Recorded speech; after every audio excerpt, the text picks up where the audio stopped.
Halo semuanya, Assalamualaikum warahmatullahi wabarakatuh. Apa kabar? Semoga dalam keadaan sehat ya. Kita masih membahas tema yang sama, yaitu materi tentang atmosfer. Dan pada video kali ini khususnya kita akan membahas mengenai karakteristik iklim di Indonesia dan pengaruhnya terhadap aktivitas manusia. Nah, seperti yang sudah kalian ketahui bahwasannya letak astronomis Indonesia yaitu berada pada 6 derajat lintang utara sampai dengan 11 derajat lintang selatan dan antara 95 derajat bujur timur sampai dengan 141 bujur timur.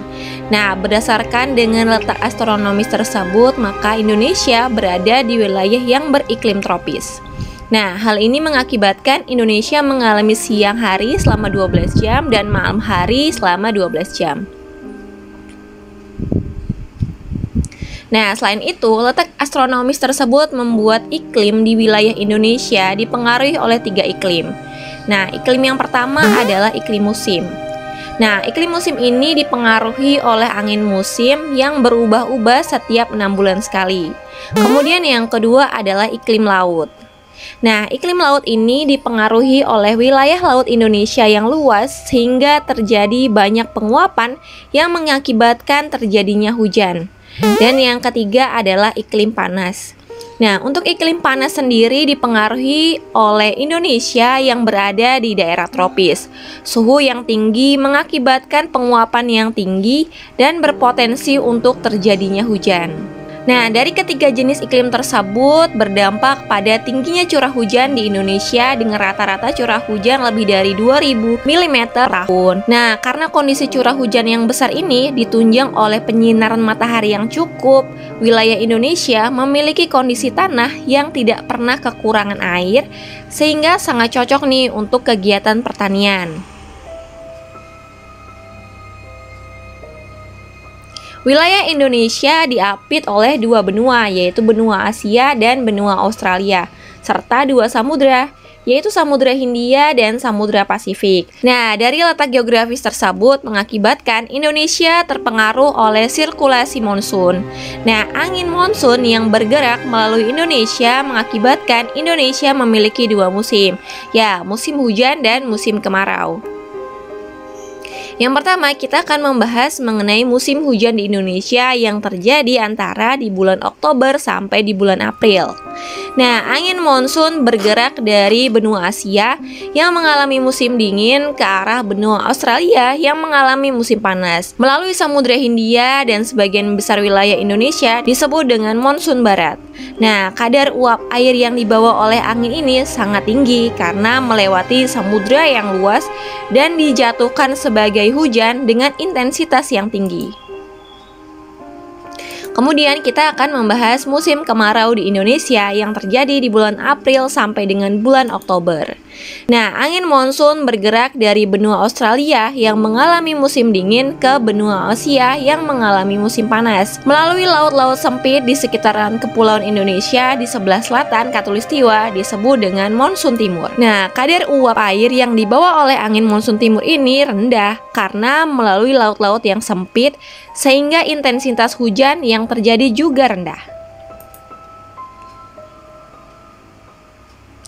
Nah, kemudian kita akan membahas mengenai hubungan tipe iklim dan bentang alam. Tahukah kalian bahwasanya tumbuhan menutupi sebagian besar daratan di bumi? Komunitas tumbuhan di suatu daerah dapat menjadi indikator iklim yang paling sensitif, terutama panas, kelembapan, dan sinar matahari.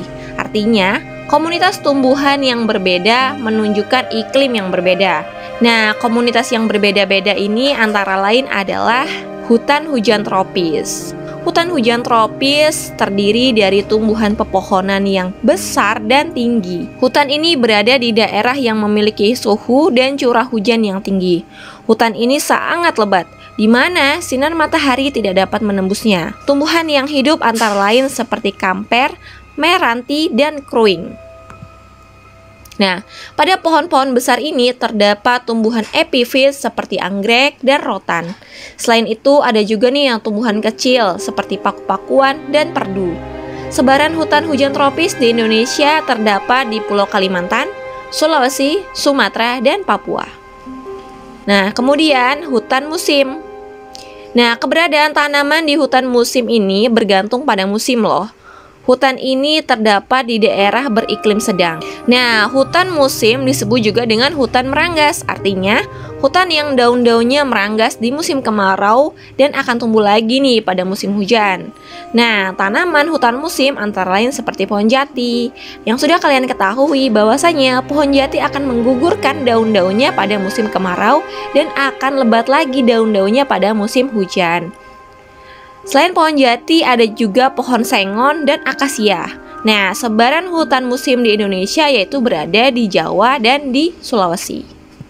Kemudian kita akan membahas sabana. Nah, sabana adalah salah satu bentang alam di mana yang memiliki ciri khas yaitu padang rumput yang diselingi dengan semak-semak belukar dan pohon-pohon seperti eukaliptus dan palem. Awalnya sabana menggambarkan daratan tanpa pohon di Amerika Selatan. Nah, sabana ada di daerah yang bersuhu tinggi dan memiliki curah hujan yang sedikit. Persebaran sabana di Indonesia terdapat di daerah Nusa Tenggara Barat dan Nusa Tenggara Timur. Selain sabana, ada juga padang rumput yang disebut dengan stepa. Nah, bedanya dengan sabana, stepa adalah padang rumput yang tanpa pepohonan di daerah yang curah hujannya sedikit dan bersuhu tinggi. Jadi kalau sabana tadi padang rumput yang diselingi semak dan pohon, sedangkan di sini stepa adalah padang rumput aja tanpa ada pohon. Nah, persebaran stepa di Indonesia yaitu terdapat di Sulawesi Tengah, Nusa Tenggara Barat, dan Nusa Tenggara Timur.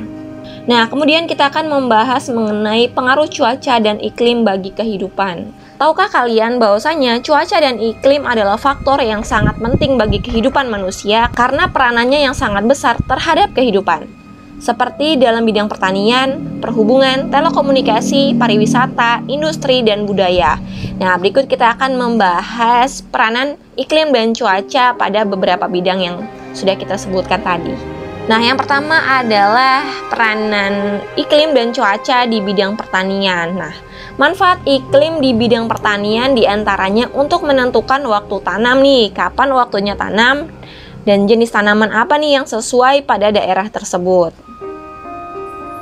Nah, yang kedua adalah peranan iklim di bidang transportasi. Nah, di bidang transportasi sendiri peranan iklim itu sangat penting ya, di mana kondisi cuaca sangat mempengaruhi kelancaran penerbangan pesawat. Kemudian yang ketiga adalah peranan iklim di bidang telekomunikasi.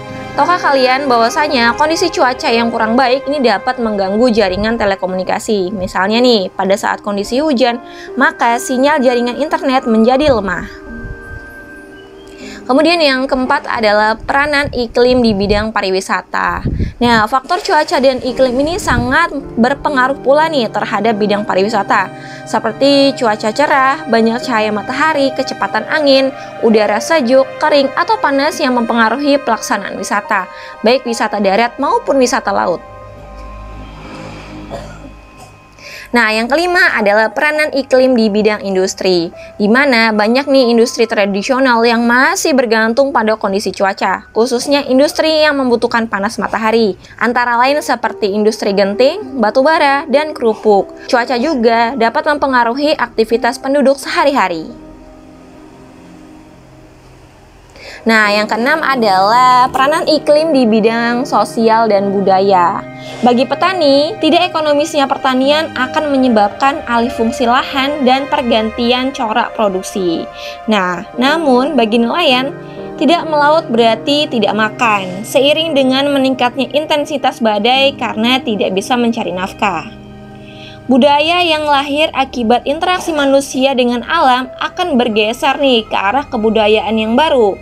Sebagian masyarakat berpindah ke daerah-daerah yang lebih produktif.